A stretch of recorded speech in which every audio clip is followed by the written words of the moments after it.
বিসমিল্লাহির রহমানির রহিম। আসসালামু আলাইকুম। আজকে আমরা কথা বলবো নিহাম নামটি নিয়ে। নিহাম শব্দটি একটি আরবি শব্দ এবং নিহাম নামটিও মূলত আরবি ভাষার নাম। যদি প্রশ্ন করেন নিহাম নামটি কি ইসলামিক নাম? হ্যাঁ, নিহাম নামটি একটি ইসলামিক নাম। আপনি যদি আমাদের চ্যানেলের নতুন দর্শক হয়ে থাকেন, পরবর্তী ভিডিও পেতে চ্যানেলটি সাবস্ক্রাইব করুন। আপনার প্রিয়জনের নামের অর্থ জানতে নামটি লিখে কমেন্ট করুন।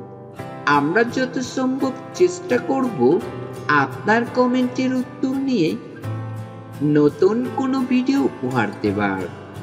নিহামের সাথে মিলিয়ে আপনি আপনার প্রিয়জনের নামকরণ করতে পারেন নিহাম আহমেদ, নিহাম হাসান, নিহাম রহমান, মিজানুর রহমান নিহাম ইত্যাদি।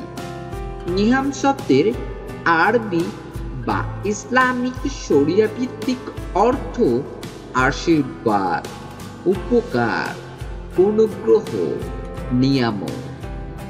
তো আজকের মতো এ পর্যন্তই। দেখা হবে নতুন কোনো ভিডিওতে। আমিন।